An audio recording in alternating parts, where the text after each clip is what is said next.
Doctor గారు, అయితే ఇప్పుడు ఈ స్టెంట్స్ వేస్తాం కదా, మాక్సిమం స్టెంట్ తో క్లియర్ అయిపోద్ది కదా, మళ్ళీ ఇంకా ఓపెన్ హార్ట్ సర్జరీ ఎందుకు చేస్తారు? హార్ట్ అటాక్ తాలూకు సిమ్టమ్స్ అనేవి ఎంత సివియర్గా వచ్చింది అన్న దాన్ని బట్టి ఉంటుందండి. ఈ హార్ట్ అటాక్స్ అన్నవి మగవాళ్ళకి ఆడవాళ్ళకి ఒకేలా ఉంటాయా, లేకపోతే మగవాళ్ళకి ఎక్కువ రావటం లేదా ఆడవాళ్ళకి ఎక్కువ రావటం అలా ఏమైనా ఉంటుంది? గ్యాస్ట్రిక్ పెయిన్ కిను హార్ట్ అటాక్ కి ఎలా గుర్తించడం ఉంటారు?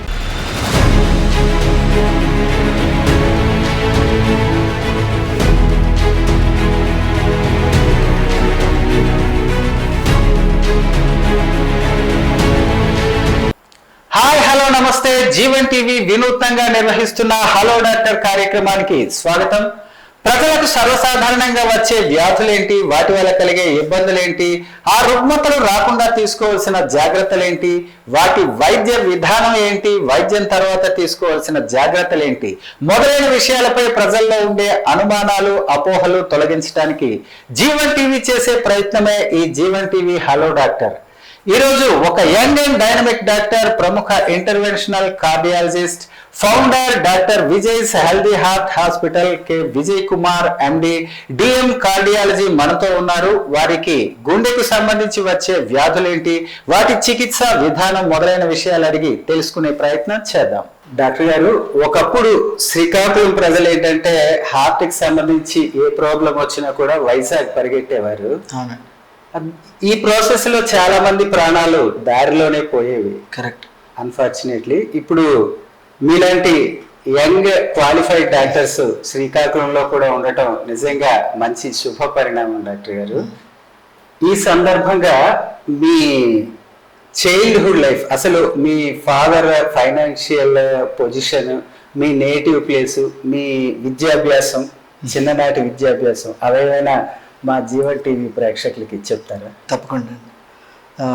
మాది ఇక్కడే అరసవెల్లి విలేజ్ అండి. మా ఫాదర్ స్కూల్ టీచర్ శివరావు గారు, మా మదర్ హౌస్ వైఫ్. నేను స్కూలింగ్ అంతా కూడా ఇక్కడే గీతాంజలి పబ్లిక్ స్కూల్లో అయింది. తర్వాత ఇంటర్మీడియట్ ఏమో శాంతినికేతన్ జూనియర్ కాలేజ్. తర్వాత ఎంబీబీఎస్ నేను చేసింది రంగరాయ మెడికల్ కాలేజ్ కాకినాడ అండి. దాని తర్వాత ఎండి జనరల్ మెడిసిన్ చేశాను గుంటూరు మెడికల్ కాలేజ్ గుంటూరులో. ఆ తర్వాత DM cardiology Andhra medical college విశాఖపట్నంలో చేశాను. ఆ తర్వాత ఇంటర్వెన్షనల్ కార్డియాలజీ ఫెలోషిప్ ఏమో సత్యసాయి హాస్పిటల్ బెంగళూరులో చేశాను. ఆ తర్వాత కొన్నాళ్ళు కార్డియాలజీ అసిస్టెంట్ ప్రొఫెసర్ కింద హైటెక్ హాస్పిటల్ అని భువనేశ్వర్లో చేశానండి. ఆ తర్వాత డైరెక్ట్ ఇక్కడికి వచ్చేసాను. ఇప్పుడు జెమ్స్లో కన్సల్టెంట్ కార్డియాలజిస్ట్ కింద వర్క్ చేస్తున్నాను. సార్, మీరు కార్డియాలజీలో ఆంధ్ర తెలంగాణ స్టేట్ ఫస్ట్ అని విన్నాను. అవునండి సార్. మేము 2016 డిఎం కార్డియాలజీ ఎంట్రన్స్ అప్పుడు ఆంధ్ర తెలంగాణ కంబైన్ స్టేట్ అండి. అప్పుడు Andhra Telangana combine state first rank వచ్చింది. ఇంకో విషయం అండి, ఈ ఇంటర్నేషనల్ కార్డియాలజీ ఫెలోషిప్ లో ఇండియా ఫస్ట్ అని కూడా విన్నాను. అవునండి, అవును. నేను international cardiology fellowship Sathya Sai hospital బెంగళూరులో చేశానండి. సో అప్పుడు international cardiology fellowship entrance and ఇంటర్వ్యూలో ఆల్ ఇండియా ఫస్ట్ ప్లేస్ వచ్చింది. అయితే డాక్టర్ గారు, ఇవన్నీ ఎందుకు అడిగానంటే, ఒక సూపర్ స్పెషలిస్ట్ డాక్టర్ కావాలి అంటే చాలా ఆస్తులు అంతస్తులు ఉండాలి, అది ఏదో పెద్ద ఫ్యామిలీ బ్యాక్గ్రౌండ్ అన్నీ ఉండాలని జనరల్ గా మేము అనుకుంటాం. కానీ ఒక సాధారణమైనటువంటి కుటుంబంలో ఒక ప్రభుత్వ ఉద్యోగం, ఒక టీచర్ గా చేస్తున్న ఫ్యామిలీలోంచి వచ్చి ఒక చిన్న టౌన్ శ్రీకాకుళం నుంచి ఇంత పెద్ద డాక్టర్స్ రావటం అన్నది కూడా నిజంగా మా అదృష్టం. అది గాడ్స్ గ్రేస్. అలాగే డాక్టర్ గారు, మీరు మన శ్రీకాకుళంలో ఒక సూపర్ స్పెషాలిటీ హాస్పిటల్ కట్టారు కదా, మీ హాస్పిటల్లో ఇచ్చే ఫెసిలిటీస్ ఏంటండి? మా క్లినిక్లో ఉన్న ఫెసిలిటీస్ ఏంటంటే అండి, ఒక బేసిక్ హార్ట్ డిసీజ్కి సంబంధించి స్క్రీనింగ్ టెస్ట్స్ అన్నీ ఉంటాయి. అంటే ఈసీజీ, 2D ఎకో, తర్వాత TMT test, Holter monitoring and lab investigations. అలాగే ల్యాబ్ ఇన్వెస్టిగేషన్స్ అన్నీ ఉంటాయి. అందులో హార్ట్ ప్రాబ్లం ఉంది అని తెలిసిందనుకోండి, లేదా వాళ్ళకి ఏదైనా సర్జరీ ఏదైనా అవసరం, యాంజియోగ్రామ్ అవసరం, లేకపోతే యాంజియోప్లాస్టీ అవసరం, లేదా హాస్పిటల్ అడ్మిషన్ అవసరం అనుకోండి, ఇక్కడ జెమ్స్లో నేను యూజువల్గా మనకి ఆరోగ్యశ్రీ అవైలబిలిటీ ఉంది కాబట్టి అక్కడ ఆరోగ్యశ్రీలో అక్కడే అడ్మిషన్ ప్రాసెస్ అది చేసి అక్కడే కన్సల్టెంట్గా పనిచేస్తున్నాను కాబట్టి అక్కడే వైద్య సేవలు కూడా కంటిన్యూ చేస్తాను. మాకు బ్రీఫ్గా ఈ టెస్ట్ల గురించి చెప్తారు ఒకసారి. ECG, TM, next 2D echo, TMT, ఇంకా నెక్స్ట్ హాల్టర్ అంటారు. వీటి గురించి జస్ట్ బ్రీఫ్గా చెప్తారా తెలుసుకోవటానికి? తప్పకుండా. ఈసీజీ అనేది అది చాలా బేసిక్ ఇన్వెస్టిగేషన్ అండి, కానీ అంతే ఇంపార్టెంట్ ఇన్వెస్టిగేషన్ కూడా. సో మనకి ఎప్పుడైనా చెస్ట్ పెయిన్ కానీ ఆయాసం కానీ వస్తున్నప్పుడు మొట్టమొదటిసారి అది హార్ట్కి సంబంధించిందా కాదా తెలియాలి అని అంటే మనం తీసుకునే మొట్టమొదటి టెస్ట్ ఈసీజీ అనమాట. అందులో ఈసీజీలో ఉన్న వేవ్ ఫామ్స్ని స్టడీ చేసే దాన్ని బట్టి ఈ సమస్య గుండెకి సంబంధించిందా కాదా అనేది ఒక అంచనాకు వస్తాం. దాని తర్వాత ఏంటి అని అంటే 2D ఎకో అంటాం. 2D ఎకో అంటే ఏంటంటే హార్ట్ తాలూకా కంప్లీట్ స్టడీ అనమాట. అందులో ఎక్కడైనా హార్ట్ అటాక్కి సంబంధించిన లక్షణాలు ఉన్నాయా, లేదా ఆయాసం ఏమైనా ఉంటే హార్ట్ తాలూకా పంపింగ్ ఎలా ఉంటుంది అనేది అందులో మనకి తెలుస్తుంది. అదే దాని నెక్స్ట్ లెవెల్ టెస్ట్ ఏంటంటే ట్రెడ్మిల్ టెస్ట్ అంటాం. ట్రెడ్మిల్ టెస్ట్ అంటే ఏంటంటే కొంతమంది చూడండి, వాళ్ళు మామూలుగా కూర్చున్నప్పుడు బాగానే ఉంటారు, కానీ నడిచినా పని చేసినా లేకపోతే ఏదైనా అలసట వచ్చినప్పుడు చెస్ట్ పెయిన్ వస్తూ ఉంటుంది. సో అలాంటి వాళ్ళకి మనం రొటీన్గా పడుకోబెట్టి ఈసీజీ తీసామనుకోండి, అందులో తెలియకపోవచ్చు. ఎందుకంటే వాళ్ళకి వస్తున్న ప్రాబ్లము నడిస్తే పని చేస్తే లేకపోతే అలసిపోయేటప్పుడు వస్తున్న ప్రాబ్లం కాబట్టి. సో ఈ టీఎంటీ అంటే ఏంటంటే ఒక మనిషిని ట్రెడ్మిల్ మీద నడిపిస్తూ సైమల్టేనియస్గా ఈసీజీ తీస్తాం అనమాట. అంటే ఏంటంటే ఇంటి దగ్గర నడిస్తే మెట్లెక్కితే వచ్చే చెస్ట్ పెయిన్ లాంటిది ఇక్కడ సేమ్ అలానే సిచ్యువేషన్ రిప్లికేట్ చేస్తాం. సో ఆ టైంలో ఈసీజీ తీయటం వల్ల మనకి చాలా చిన్న మైన్యూట్ డిఫరెన్సెస్ ఏమైనా ఉన్నా సరే టీఎంటీలో బయటపడే అవకాశం ఉందన్నమాట. అది కాకుండా హోల్టర్ మానిటరింగ్ అని ఒకటి ఉంది. హోల్టర్ మానిటరింగ్ అంటే ఏంటంటే చూడండి, మన దగ్గరికి చాలామంది గుండె దడ, కళ్ళు తిరుగుతున్నాయి ఇలాంటి సిమ్టమ్స్తో వస్తారు. కానీ ఆ గుండె దడ, కళ్ళు తిరగటం అనేది హాస్పిటల్కి వచ్చినప్పుడు అంటే హాస్పిటల్లో ఉంటున్న టైంలో ఉండకపోవచ్చు. సో ఆ టైంలో చేసిన టెస్టులు అన్నింటిలో నెగిటివే వస్తుంది. సో అందుకని హోల్డర్ మానిటరింగ్ అంటే ఏంటంటే ఒక చిన్న ప్యాచ్ లాగా ఉంటుంది. ఆ ప్యాచ్ని వాళ్ళకి అతికిచ్చేసి ఇంటికి పంపించేయచ్చు అనమాట. సో వాళ్ళ ఇంటికి వెళ్ళిన తర్వాత వాళ్ళకి గుండె దడ కానీ లేకపోతే మొహం తిరగడం కానీ కళ్ళు తిరగడం కానీ కింద పడిపోవడం కానీ జరిగినప్పుడు ఆ టైంని మనం నోట్ చేసుకున్నారనుకోండి, ఈ ప్యాచ్ వాళ్ళ గుండెకి సంబంధించిన డేటా అంతా 3 రోజుల పాటు రికార్డ్ చేసేస్తుంది. సో వాళ్ళకి ఏ టైంలో అయితే ప్రాబ్లం ఉందో ఆ టైంలో ఎగ్జాక్ట్గా మనం మళ్ళీ ఆ డేటా తెచ్చి చూసుకోవచ్చు అనమాట. ఎక్సలెంట్. సో ఈ ఫెసిలిటీస్ అన్ని మన దగ్గర అవైలబిలిటీ ఉన్నాయి. సూపర్ అండి. డాక్టర్ గారు, చాలా మంది ఇప్పుడు హార్ట్ అటాక్ ప్రాబ్లమ్ ని ఫేస్ చేస్తున్నారు. అందులో కొంతమంది ఏంటంటే గ్యాస్ట్రిక్ పెయిన్ ని హార్ట్ అటాక్ అని టెన్షన్ పడి నిజంగా గుండె నొప్పి తెచ్చుకునే సిచ్యువేషన్స్ కూడా ఉంటాయి. కొంతమంది నిజంగా హార్ట్ అటాక్ వచ్చినా కూడా వాళ్ళు మజిల్ పెయిన్ అని కానీ గ్యాస్ట్రిక్ పెయిన్ అని డిలే చేసి ఈ డిలేలో ప్రాణాలు కోల్పోయే పరిస్థితి కూడా తెచ్చుకునే సందర్భాలు ఉంటాయి కదా. మరి గ్యాస్ట్రిక్ పెయిన్ కిను హార్ట్ అటాక్ కి ఎలా గుర్తించడం అంటారు? చూడండి, అసలు ఇక్కడ ఇంపార్టెంట్ విషయం ఏంటంటే అండి, అసలు హార్ట్ అటాక్ అంత డేంజర్ అవడానికి కారణమే మనం డిలే చేయటం. అసలు ఏ ప్రాబ్లం అయినా సరే కరెక్ట్ టైంలో మనం హాస్పిటల్కి రీచ్ అయ్యామనుకోండి, దానికి సంబంధించిన ట్రీట్మెంట్స్, దానికి సంబంధించిన ప్రోటోకాల్స్ చాలా అద్భుతంగా ఉన్నాయి. మనం ప్రాబ్లమ్ని కొని తెచ్చుకుంటున్నదంతా ఈ డిలే చేయటం వల్లనే. అందులో ఆ డిలే చేయడానికి ముఖ్య కారణం ఏంటి అని అంటే అది హార్ట్ పెయినా లేకపోతే వేరే దేనికైనా సంబంధించిన పెయినా అని తెలుసుకోలేకపోవటం. సో అందులో ముఖ్యమైనదే ఈ గ్యాస్ట్రిక్ ప్రాబ్లం అనుకుని చాలామంది ఉండిపోతూ ఉంటారు. కాకపోతే మన దురదృష్టం కొద్దీ హార్ట్ ప్రాబ్లంకి గ్యాస్ట్రిక్ ప్రాబ్లంకి చాలా చాలా లక్షణాలు కామన్గా ఉంటాయి. సో చాలామంది అందుకని గ్యాస్ట్రిక్ ప్రాబ్లం ఏమో అని అనుకుంటారు. సో యూజువల్గా ఆ రెండింటిని డిఫరెన్షియేట్ చేయడం చాలా కష్టం అండి. కాకపోతే యూజువల్గా గ్యాస్ట్రిక్ ప్రాబ్లం ఎలా ఉంటుంది అని అంటే భోజనానికి సంబంధించి ఉంటుంది. అంటే తిన్న తర్వాత కానీ లేకపోతే టైంకి తినకపోతే కానీ హార్ట్ ప్రాబ్లం అలా ఉండదు. తిండితో అసలు సంబంధం ఉండదు. మీకు 4 అడుగులు వేసినా లేకపోతే నడిస్తే మెట్లెక్కితే రావటం, లేకపోతే అసలు భోజనంతో కానీ టైంతో కానీ సంబంధం లేకుండా నొప్పి వచ్చి చేతుల్లోకి కానీ వెనక్కి కానీ వెళ్ళటం, దాంతోపాటు చెమటలు పట్టడం, దాంతోపాటు కళ్ళు తిరగడం, దాంతోపాటు విపరీతంగా ఆయాసం మొదలవటం ఇలాంటివి ఉంటాయి. సో మీకు ఎప్పుడైనా ఈ ఏరియాలో ఏదైనా ఇబ్బంది, అది నొప్పి అయినా మంట అయినా ఏదైనా కావచ్చు. దాంతోపాటు ఇలాంటి లక్షణాలు ఏమైనా ఉన్నాయి అని అంటే మాత్రం అస్సలు అశ్రద్ధ చేయకూడదు. ఫస్ట్ మనం దగ్గరలో ఉన్న డాక్టర్ గారి దగ్గరికి వెళ్ళి ఒక ఈసీజీ తీయించుకుని ఫస్ట్ అది హార్ట్కి సంబంధించిందా కాదా చూసుకుని దాని తర్వాత మనం నెక్స్ట్ స్టెప్ తీసుకోవచ్చు. అది ముందు ఏదైనా డాక్టర్ ని కన్సల్ట్ చేయాలి. హార్ట్ ఎందుకంటే మన శరీర భాగంలో ఏ పార్ట్ పోయినా కూడా మనిషి బతికే ఉంటాడు. హార్ట్ పోతే మనిషి బతికున్నట్టు అనుకోరు కదా. ఫస్ట్ హార్ట్ కి చాలా కేర్ తీసుకోవాలంట. అసలు మనం హార్ట్ విషయంలో అస్సలు అశ్రద్ధ మంచిది కాదు. మీరు అన్నట్టు మిగతా ప్రాబ్లమ్స్ ఏదైనా సరే కొంత టైం ఇస్తుంది, కానీ హార్ట్ ప్రాబ్లమ్స్ అలా కాదు. మనం ఎంత ఎర్లీగా వెళ్ళగలిగితే అంత పర్మనెంట్ డ్యామేజ్ని మనం అవాయిడ్ చేయగలుగుతాం.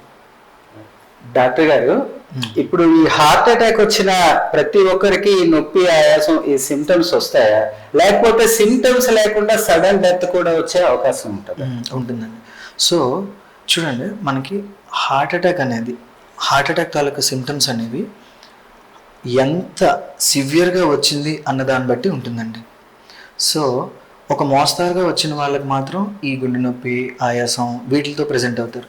అలా కాకుండా మ్యాసివ్ హార్ట్ అటాక్స్ అంటారు. అంటే ఏంటంటే ఆ హార్ట్ అటాక్లో హార్ట్ మొత్తం ఆల్మోస్ట్ 70% అంతకంటే ఎక్కువ ఒకేసారి ఇన్వాల్వ్ అయిందనుకోండి, వాళ్ళకి యూజువల్గా ఈ చెస్ట్ పెయిన్, ఆయాసంతో ప్రజెంట్ అవ్వడం కాకుండా సడన్గా కొలాప్స్ అయిపోతారు అనమాట.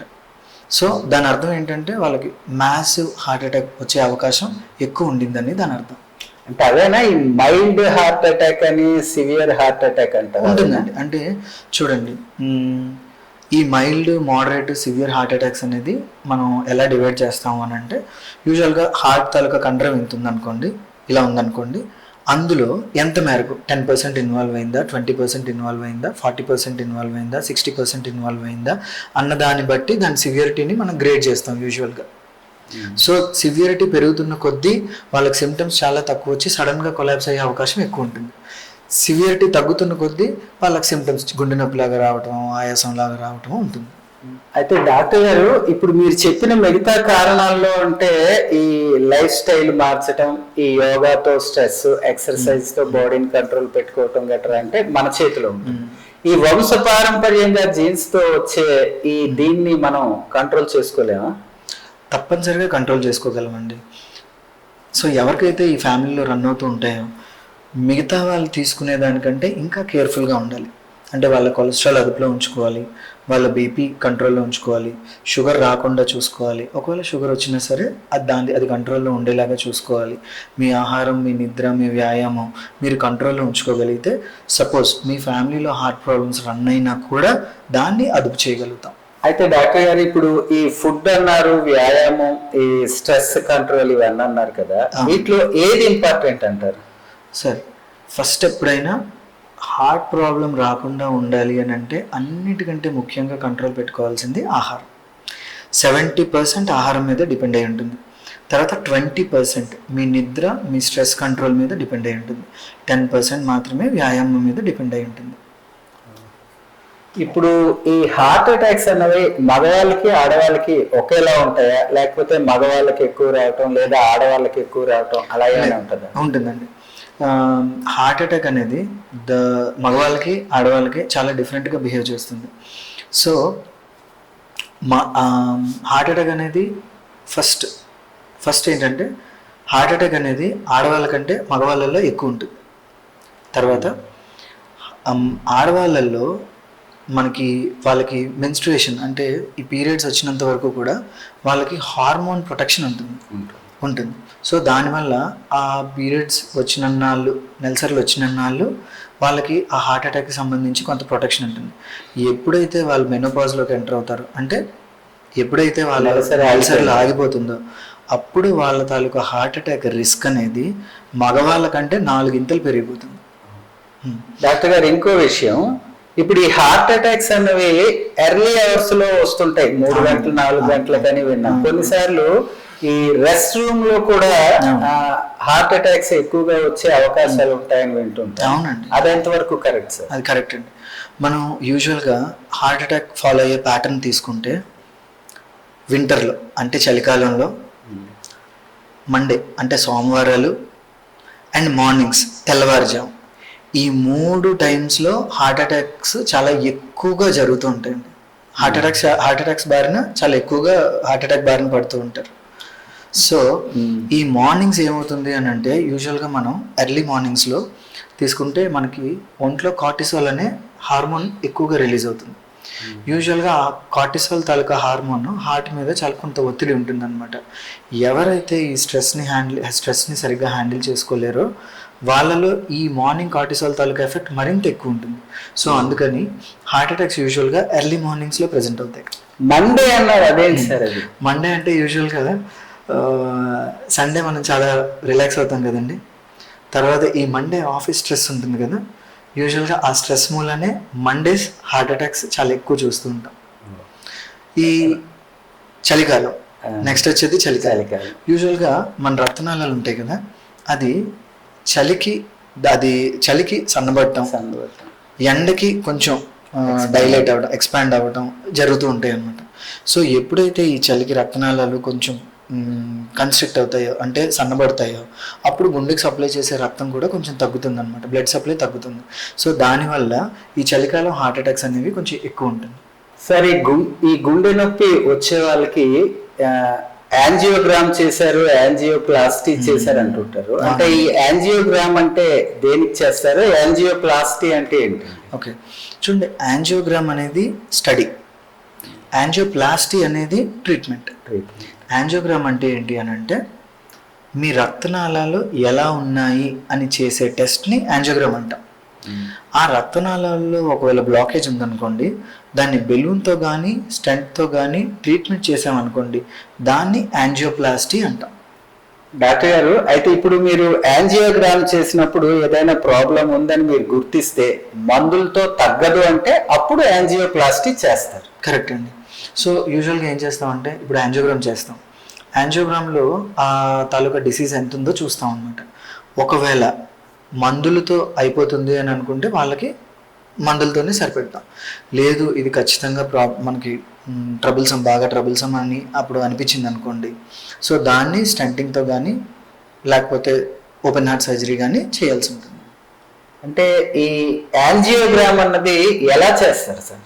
అది యాంజియోగ్రామ్ అంటే ఏంటంటే ఇప్పుడు మనం బయట ఉన్న రక్తనాళాల ద్వారా ఒక పైప్ని పంపిస్తామండి.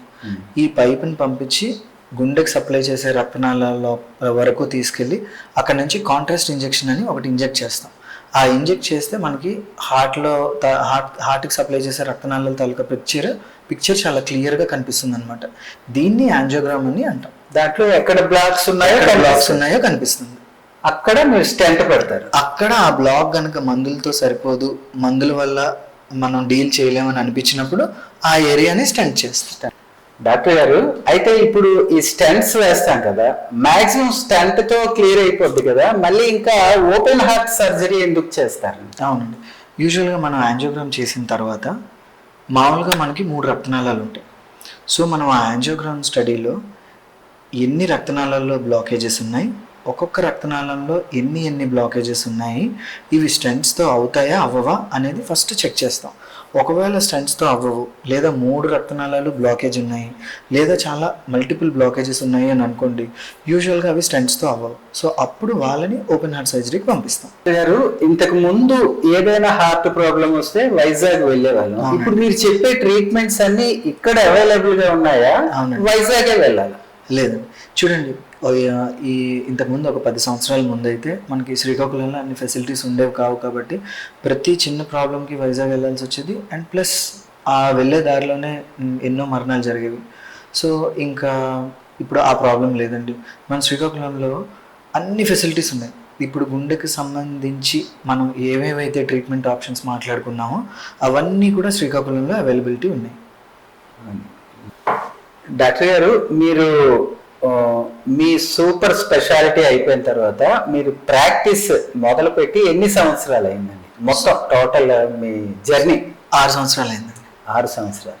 ఈ 6 సంవత్సరాల మీ జర్నీలో ఏవైనా ఛాలెంజింగ్ కేసెస్, అంటే మీరు లైఫ్ లాంగ్ గుర్తు పెట్టుకునే కేసెస్ అన్నమాట, అంటే చేజారిపోయిన పేషెంట్ ని మళ్ళీ వెనక్కి తీసుకొచ్చే సందర్భాలు ఏమైనా ఉన్నాయా? చాలా ఉన్నాయండి, చాలా ఉన్నాయి. అసలు ఇంకా డీటెయిల్డ్గా చెప్పాలంటే మాకు ప్రతి కేసు కూడా ఛాలెంజింగ్ కేసే అండి. అది ఎందుకు అని అంటే ఇప్పుడు మనం మాట్లాడుకున్నట్టు కేస్ కేస్ కేస్ కేస్ అని అనుకుంటాం కానీ మన వాడుక భాషలో, కానీ ప్రతి కేసు వెనుక ఒక ఫ్యామిలీ ఉంటుందండి. సో మనకు అది సింగిల్ కేసు కావచ్చు, వాళ్ళకి అదొక ఫ్యామిలీ మెంబర్, వాళ్ళకి అదొక ఆసరా. సో మనం ప్రతి కేసు కూడా అది ఈ కేసు ఆ కేసు అని కాకుండా అతను ఒక ఫ్యామిలీ హెడ్, లేదా అతను ఒక ఫ్యామిలీ మెంబర్, లేకపోతే ఆవిడ ఒక ఫ్యామిలీలో ఒక మెంబర్, వాళ్ళు లేని ఫ్యామిలీ మనం ఊహించుకోలేం. సో ఇలాంటివి మనం మైండ్లో పెట్టుకుని ప్రతి కేసు ఛాలెంజింగ్ కేసు లాగానే తీసుకోవాలి. అందులో పాజిటివ్ రిజల్ట్స్ ఉంటాయి, నెగిటివ్ రిజల్ట్స్ ఉంటాయి, కానీ మన ఇంటెన్షన్, మన ఎఫర్ట్స్ మాత్రం 100% పెట్టామా లేదా అనేదే మేము మా గురువుల దగ్గర నుంచి నేర్చుకున్నది. అంటే వైద్యుడు నారాయణ హరిహి అంటారు. అంటే వైద్యుడు శ్రీహరితో, అంటే నారాయణుడు భగవంతుడితో సమానం అంటారు. ఎందుకంటే ఒక కుటుంబ పెద్దని కోల్పోతున్న వాడిని మళ్ళీ వెనక్కి తీసుకొస్తారు. అంటే మన పురాణాల్లోకి వెళ్తే హిరణ్యకశిపుడు ఏమో ప్రహ్లాదుని ఎన్ని రకాలుగా చంపాలి అని చావు దగ్గరకు పట్టుకెళ్తుంటే శ్రీహరి ఏదో ఒక రూపంలో ఆయన మళ్ళీ సేవ్ చేసుకుంటూ వస్తారు. అలాగే మన పేషెంట్స్ కూడా చావుకు దగ్గరకు వెళ్తుంటే ఈ డాక్టర్స్ ఏమో అలా వాళ్ళని వెనక్కి తీసుకొస్తుంటారు. అందుకే వైద్య నారాయణ హరిహి అని అంత జనరల్ గా ఉంటది. డాక్టర్ గారు, ఈ మధ్య మీది ఒక వీడియో ఒకటి వైరల్ అయిందండి, బాగా సోషల్ మీడియాలో చాలా వైరల్ అయింది. అప్పుడు మీరు ఎవరో నాకు తెలీదు. అయితే నేను చూశాను, సోంపేటలో ఎక్కడో ఒక మెడికల్ క్యాంపులో ఒక పేషెంట్ కి హార్ట్ అటాక్ వచ్చినప్పుడు మీరు సిపిఆర్ చేస్తూ ఆ పేషెంట్ ని మోసుకుంటూ వెళ్ళేటప్పుడు చాలా హైలైట్ అయిందండి ఆ వీడియో. అప్పుడు ఈ డాక్టర్ ఎవరు, యంగ్ డాక్టర్, ఈయన కలిస్తే బాగుండు అనే ఆలోచన నాకు ఆ రోజుల్లో కలిగింది. మొత్తానికి ఆ ఆలోచనతో మీరు ఇక్కడ ఉన్నారని తెలిసి ఈ రోజు మీకు ఇబ్బంది పెట్టి ఇక్కడికి తీసుకురావడం జరిగింది. అసలు ఏంటి సార్ ఆ కేసు? అది యాక్చువల్లీ కంచిలీలో కృష్ణ తులసి నర్సింగ్ హోమ్ అని ఒక ట్యూస్డే నేను మెడికల్ క్యాంప్కి వెళ్ళానండి. సో పేషెంట్స్ని చూస్తున్నాను. అయితే సడన్గా ఎదురుగానే రైల్వే స్టేషన్ ఉంటుంది. అయితే ఆ రైల్వే స్టేషన్లో ఎవరో ఒక మనిషి కొలాప్స్ అయిపోయారని చెప్పేసి ఒక ఇద్దరు మనుషులు అలా మోసుకుంటూ తీసుకొచ్చారు. చూసేసరికి అతనికి ఇంకా పల్స్ లేదు, ఏమీ లేదు. యూజువల్గా అలా పల్స్ లేని మనుషులకి ఏంటంటే సిపిఆర్ చేస్తాం. సో సిపిఆర్ చేస్తున్నాము. కొద్దిసేపు సిపిఆర్ చేసిన తర్వాత కొంచెం పల్స్ వచ్చినట్టు మనకి సైన్స్ కనిపించాయి. ఈలోపు మనకి ఆక్సిజన్ అవన్నీ అవైలబిలిటీ లేవు. ఈలోపు మేము సిపిఆర్ అంతా ఎక్కడ చేస్తున్నాము అని అంటే ఆల్మోస్ట్ వరండాలో ఒక చిన్న కౌచ్ మీద చేస్తున్నాం అనమాట. సో అప్పుడు అతన్ని అర్జెంటుగా ఆక్సిజన్ ఉన్న ఫెసిలిటీ దగ్గరికి ఇంజెక్షన్స్ అవి ఇవ్వడానికి తీసుకెళ్ళాలన్నమాట. సో అప్పుడు మళ్ళీ స్ట్రెచ్చర్ అవన్నీ టైం వేస్ట్. అసలు ఆల్మోస్ట్ ఆఖరి నిమిషంలో కొట్టుమిట్టాడుతున్నాడు అతను. ఇంకప్పుడు ఇంకొక ఆప్షన్ లేక అలా తీసుకెళ్లాల్సి వచ్చింది. అంటే ఈ పేషెంట్ ని సేవ్ చేయడానికి టైం చాలా ఇంపార్టెంట్. టైం చాలా, మిగతా డిసీజులకి ఏంటంటే కొంచెం టైం తీసుకున్నా పర్వాలేదు, కానీ హార్ట్ కి టైం తీసుకునే టైం అసలు టైం అనేది చాలా వాల్యుబుల్ అండి హార్ట్ డిసీజ్ లో. ఒక 10 సెకండ్లు దాటాము అని అంటే మనిషిని మళ్ళీ వెనక్కి తీసుకురాలేము. సో అప్పుడు మరి స్ట్రెచ్చర్ కోసం దానికోసం వెయిట్ చేసే టైం లేదు అక్కడ. సో అక్కడికి ఆక్సిజన్ ఉన్న చోటుకి లోపలికి తీసుకెళ్ళాం. అతను స్టెబిలైజ్ అయిన తర్వాత ఆయన రికవర్ అయిపోయారు. ఆయన్ని అక్కడ నుంచి జెమ్స్ హాస్పిటల్కి తీసుకొచ్చాం. జెమ్స్ హాస్పిటల్లో మిగిలిన ట్రీట్మెంట్ అది చేశాక విత్ ఇన్ 3 days ఆయన డిశ్చార్జ్ అయిపోయారు. వాళ్ళ ఫ్యామిలీ వాళ్ళంతా చాలా హ్యాపీగా ఉన్నారు. అందుకే డాక్టర్ ని దేవుడితో పోలుస్తారు. అయితే ఇప్పుడు మీరు ఒక మాట అన్నారు, సిపిఆర్ చేశాను. సిపిఆర్ అంటే ఏంటి, ఎలా చేస్తారు? సిపిఆర్ అంటే ఏంటంటే నార్మల్గా హార్ట్ అది నార్మల్గా పనిచేస్తూ ఉంటే ఇలా కొట్టుకుంటూ ఉంటుంది కదా, ఇలా కొట్టుకుంటుంది అంటే కాంట్రాక్షన్ రిలాక్సేషన్ అంటే బ్లడ్ తీసుకుంటుంది, మళ్ళీ దాన్ని పంప్ చేస్తుంది, బ్లడ్ తీసుకుంటుంది, మళ్ళీ దాన్ని పంప్ చేస్తుంది. సో ఇప్పుడు కార్డియాక్ అరెస్ట్ జరిగినప్పుడు ఆ పని ఆగిపోతుంది, అంటే హార్ట్ ఇలా స్టాండ్ స్టిల్గా ఉండిపోతుంది అనమాట. అప్పుడు మనం ఆ హార్ట్ తాలూకా ఫంక్షన్ని ప్రతిబింబించేలాగా మనం బయట నుంచి చేస్తాం. హార్ట్ ఇలా చెస్ట్ లోపల ఉంటుంది కదా, సో ఇలా చెస్ట్ లోపల ఉన్నప్పుడు మనం ఇలా ప్రెస్ చేస్తున్నాం అనుకోండి, సో అప్పుడు హార్ట్ పంపింగ్ రిలాక్సేషన్ అవుతూ ఉంటుంది అనమాట. సో దానివల్ల ఈ హార్ట్ రికవర్ అయ్యే లోపు మనకి మిగతా బాడీలో మిగతా ఆర్గన్స్ అన్నింటికి బ్లడ్ సప్లై కంటిన్యూటీ అవుతుంది అనమాట. అందులో ముఖ్యమైనది బ్రెయిన్. ఈ కార్డియాక్ అరెస్ట్ అయ్యేటప్పుడు బ్రెయిన్కి బ్లడ్ సప్లై ఆగిపోయింది అనుకోండి, ఒక టైం తర్వాత హార్ట్ రికవర్ అయినా సరే ఇంకా బ్రెయిన్ రికవర్ అవ్వదు. సో ఈ టైంలో ఆ బ్రెయిన్కి పర్మనెంట్ డ్యామేజ్ జరగకుండా ఉండడమే మన ప్రధాన కర్తవ్యం. సో ఆ టైంలో మనం సిపిఆర్ చేసి ఆ బ్రెయిన్కి ఆ బ్లడ్ సప్లై అందిస్తూ ఉండాలి. ఇప్పుడు ఈ ఎముకల గూడు ఈ హార్ట్ కి అడ్డుగా ఉంటుంది కదా, మరి మనం ప్రెస్ చేసింది అది గుండెకి తాకుతుందా? తాకుతుందండి, తాకుతుంది. ఎముకల గూడు ఉన్నా సరే ఒక్కొక్కసారి అది ప్రెస్ చేస్తున్నప్పుడు ఈ రిబ్స్ ఫ్రాక్చర్స్ కూడా అవుతాయి. అంటే మరి అంత లోపల ఎముకలతో పాటుగా ప్రెస్ చేయాలి. కాబట్టి మనం చాలాసార్లు మనం ఏంటంటే ఆ బోన్స్ రిబ్స్ ఫ్రాక్చర్ అయితేనే ఎఫెక్టివ్గా సిపిఆర్ జరిగింది అని మనం చెప్తాం. హార్ట్ అటాక్, కార్డియాక్ అరెస్ట్ అంటారు కదా, ఈ రెండింటికి కూడా తేడా ఉందా? అవునండి. కార్డియాక్ అరెస్ట్ అంటే ఏంటంటే పనిచేస్తున్న హార్ట్ ఆగిపోవటం. హార్ట్ అటాక్ అంటే ఏంటంటే గుండెకి సప్లై చేసే రక్తనాళంలో బ్లాకేజ్ రావడం. ఈ రెండు డిఫరెంట్ అండి. ఈ కార్డియాక్ అరెస్ట్కి ఒక కారణం హార్ట్ అటాక్ కూడా కావచ్చు. అర్థమైందండి? సో ఆ కారణం వల్ల హార్ట్ అటాక్ రావడం వల్ల డ్యామేజ్ జరిగి హార్ట్ కొట్టుకోవడం ఆగిపోవచ్చు. దాన్ని కార్డియాక్ అరెస్ట్ అంటాం. కార్డియాక్ అరెస్ట్కి ఒక కారణం మాత్రమే హార్ట్ అటాక్, కానీ కార్డియాక్ అరెస్ట్కి ఇంకా చాలా కారణాలు ఉంటాయి. కార్డియాక్ అరెస్ట్ అయినా కూడా సేవ్ చేయొచ్చండి. ఇన్ టైం మనం సిపిఆర్ చేసి మళ్ళీ ఆ హార్ట్ దేని వల్ల కార్డియాక్ అరెస్ట్ జరిగిందో దాన్ని మనం రికవర్ చేసి, అంటే దాన్ని మనం ట్రీట్ చేసి రెక్టిఫై చేస్తే బయటపడ్డ వాళ్ళు చాలా మంది ఉన్నారు. ఈ హార్ట్ అటాక్ ఇందాక మనం మాట్లాడుకున్నది కూడా కార్డియాక్ అరెస్ట్, దాన్ని out of hospital cardiac arrest అంటాం. సో మనం లక్కీగా ఇన్ టైం సిపిఆర్ చేయడం వల్ల మళ్ళీ హార్ట్ తాలూకా ఫంక్షన్ రికవర్ అయింది. ఈలోపు దానికి కారణమైన దాన్ని మనం రెక్టిఫై చేయడం వల్ల రెండోసారి రాకుండా అతని ప్రాణం కాపాడగలిగింది. అంటే ఇప్పుడు హార్ట్ అటాక్ కి కొంచెం టైం ఉంటది. ఈ వెజల్స్ బ్లాకేజ్ బ్లడ్ సర్క్యులేషన్ తగ్గుతుంది కానీ దానికి కొంత టైం ఉంటుంది. ఈ కార్డియాక్ అరెస్ట్ అనేది సెకండ్స్ లో జరిగింది. డాక్టర్ గారు, లాస్ట్ గా ఒక క్వశ్చన్ ఏంటంటే, ఇప్పుడు హార్ట్ అటాక్ మరొకసారి మీరు అన్ని రివిజన్ లా మాకన్నమాట, హార్ట్ అటాక్ రాకుండా ఏం చేసుకోవాలి, వచ్చిన వాళ్ళు మళ్ళీ రెండోసారి రాకుండా అలాగా ప్రివెన్షన్స్ ఏంటి, అలాగే దీని గురించి మా ప్రేక్షకులకి మీరేమైనా చెప్పాలనుకుంటే కొంచెం తప్పకుండా చెప్పేస్తే. సో హార్ట్ అటాక్కి ముఖ్య కారణాలు ఏంటి అని అంటే బీపీ, షుగర్, కొలెస్ట్రాల్, స్మోకింగ్, ఎక్కువ బరువు ఉండటం. సో ఈ బీపీ, షుగర్ ఉన్న వాళ్ళు జాగ్రత్తగా వాటిని కంట్రోల్లో పెట్టుకోవడం, స్మోకింగ్ అలవాటు ఉన్న వాళ్ళు దాన్ని ఆపేయటం, అధిక బరువు ఉన్న వాళ్ళు బరువుని అదుపులో ఉంచుకోవడం ద్వారా మీ హార్ట్ అటాక్ని కంట్రోల్లో పెట్టుకోగలం. ప్లస్ ఇంతకుముందు హార్ట్ అటాక్ వచ్చిన వాళ్ళకి రెండోసారి సేమ్ ప్రాబ్లం రాకుండా ప్రివెంట్ చేయగలుగుతాం. ఇది కాకుండా ముఖ్యంగా మీ ఆహారం, మీ నిద్ర, మీ వ్యాయామాన్ని మీరు కరెక్ట్గా లైఫ్ స్టైల్లో ఇంక్లూడ్ చేసుకున్నారనుకోండి, ఫ్యూచర్ అంతా హార్ట్ అటాక్తో సంబంధం లేకుండా ఓవరాల్ హెల్తీగా ఉండొచ్చు. మీ ఆహారం, మీ నిద్ర, మీ వ్యాయామం, ఈ మూడింటిని మీ లైఫ్ స్టైల్లో ఇంక్లూడ్ చేసుకుంటే మీకు ఎటువంటి హార్ట్ అటాక్ రాకుండా హెల్తీగా ఉండగలుగుతారు. నాతో పాటు మా జీవన్ టీవీ ప్రేక్షకులందరికీ కూడా నేను అడిగిన ప్రతి ప్రశ్నకి చాలా ఓపికగా, చాలా క్లియర్ గా, అంటే అరటిపండు ఒలిచి పెట్టడం అంటారు, అంత క్లియర్ గా చెప్పారు. ధన్యవాదాలు డాక్టర్ గారు. మీ సేవలు మాకు మా ప్రేక్షకులకి ఎప్పుడే కావాలి.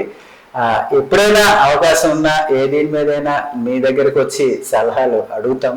మా ప్రేక్షకుల తరపున మీరు మాకు కోఆపరేట్ చేయండి. తప్పకుండా అండి. అసలు నేను పుట్టి పెరిగిన జిల్లా వాసుల ముందు ఇలా మాట్లాడే అవకాశం కలిగించినందుకు నేను ఫస్ట్ ఆఫ్ ఆల్ మీకు ధన్యవాదాలు తెలుపుకుంటున్నానండి. Thank you so much. ధన్యవాదాలు డాక్టర్ గారు. చూశారు కదా, ప్రముఖ interventional cardiologist doctor Vijay healthy heart hospital నుంచి డాక్టర్ విజయ్ కుమార్ గారు గుండెకు సంబంధించి అనేక విలువైన సమాచారాన్ని మనకు అందించారు. చాలా విలువైన సూచనలు కూడా ఇచ్చారు. ఆ సూచనలన్నీ పాటించి మన గుండెని మనమే రక్షించుకుని ఆరోగ్యంగా ఉండాలని కోరుకుంటూ మీ శ్రీనివాస్, జీవన్ టీవీ.